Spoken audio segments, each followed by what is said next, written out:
Well, what we know right now is that search and recovery efforts are continuing. Crews say that they believe that people may still be underneath the rubble. Now, we have been pushed back. The scene that we were at was a little bit closer, but out of safety, we were told to move back a little bit. But we're told that there are concerns that the building that still stands, the portion of the building that did not collapse, may collapse. So there are some concerns there. And we're told that they think that with people being stuck underneath the rubble, this effort will continue for days to come. I heard a huge crash, which I thought was a crash of lightning, but it continued for, I'd say, 15-20 minutes.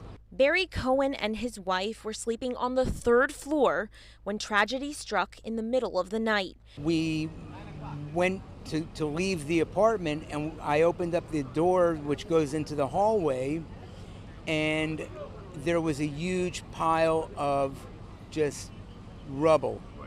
Crews with Miami-Dade Fire Rescue bringing him and 35 others trapped in the building to safety after 55 units of the 12-story building collapsed. One of those rescued, a young boy pulled from the rubble. Police say one person was found dead while 10 others were treated on scene and 2 others were taken to the hospital.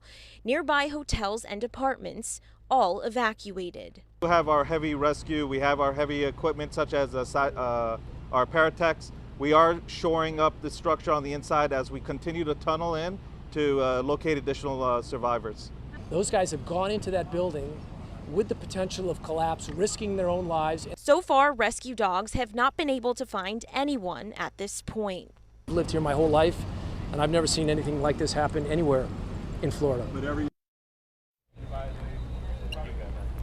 Now, as those search and recovery efforts continue, investigators are also still trying to figure out how this all happened in the first place. We'll, of course, be following the story, and we'll have all the latest both on air and online. For now, reporting from Surfside, Josie Carbonari, WPBF 25 News. Thank you.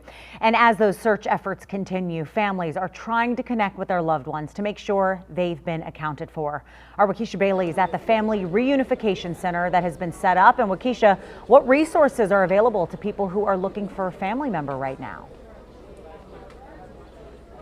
Yeah, this is definitely a call for the community to come out and support one another. I mean, it is just absolutely devastating, some of the stories that we're hearing, because people are at a loss right now. You are seeing a lot of family members who have people that live in those towers, and they are speaking with media right now. They're showing pictures, asking if anyone has seen their loved ones.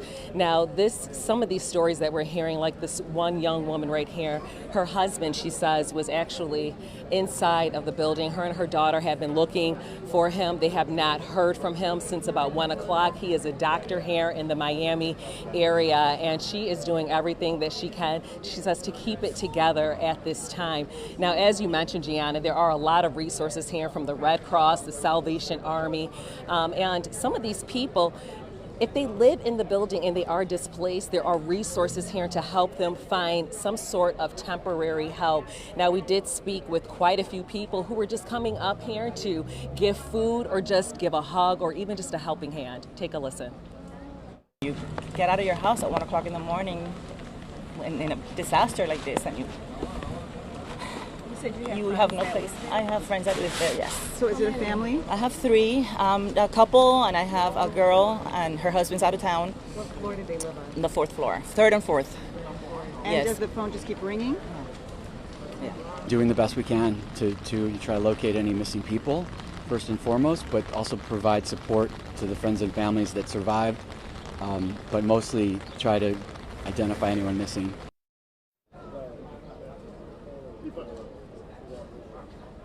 And once again, it's very heartbreaking out here right now because people just want answers. And we've seen people come up here at least multiple times since 5 a.m. Now, we did hear from Miami-Dade Mayor, who you will also hear from within the next few minutes, and I'll bring that back to you. Reporting from Miami, Waukesha Bailey, WPBF 25 News. Waukesha, thank you. Well, Miami-Dade Fire Rescue tweeted this photo of the debris. My goodness, again, as Waukesha said, there is a family reunification center set up for anyone looking for unaccounted or missing relatives, but you could see all that debris, a lot to get through. Now, this is at the Surfside Recreational Center at 9301 Collins Avenue. If you have family members who are unaccounted for, you can call the number right there on your screen. It's 305-614-1819. And this is an image of the building before the collapse. This was taken back in January. The Surfside mayor says the Champlain Towers South condo was undergoing roof work, but it's unclear if that could have contributed to the collapse.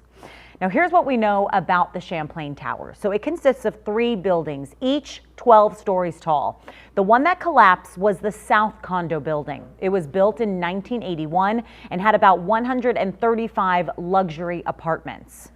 And Governor Ron DeSantis responding to today's collapse during a stop in Tampa. Here's some of what he had to say.